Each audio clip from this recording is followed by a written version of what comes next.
नमस्ते, प्रणाम दोस्तों। स्वागत है आपके अपने चैनल भोजपुरी अखर में। तो दोस्तों, आज एक रितेश भैया का बहुत ही बेहतरीन गाने का पोस्टर रिलीज़ कर दिया गया है, जिस गाने का नाम है करिया रंग के झूला। जी हाँ दोस्तों, इस गाने का टाइटल है करिया रंग के झूला। तो दोस्तों आइए इस वीडियो में जानते हैं कि इस गाने का फुल वीडियो सॉन्ग कब तक रिलीज़ किया जाएगा।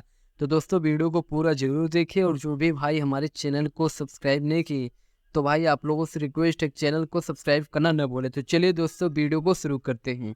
तो दोस्तों बात करें रितेश भैया किस नए गाने का, जिस गाने का नाम है करिया रंग के झूला।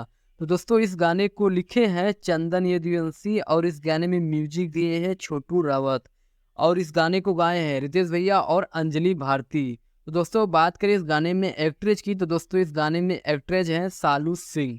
तो चलिए दोस्तों अब बात कर लेते हैं कि इस गाने को आप लोगों के बीच कब तक रिलीज किया जाएगा। तो दोस्तों इस गाने को 24 नवंबर को सुबह 6:30 बजे पीआरए फ़िल्म चैनल पे रिलीज़ किया जाएगा। जी हाँ दोस्तों, 24 नवंबर को सुबह 6:30 बजे पीआरए फ़िल्म्स चैनल पे रिलीज़ किया जाएगा। तो दोस्तों, आप लोग 24 नवंबर को तैयार रहिए। तो दोस्तों इस वीडियो में बस इतना ही, फिर मिलते हैं एक नए वीडियो में। तब तक के लिए धन्यवाद दोस्तों।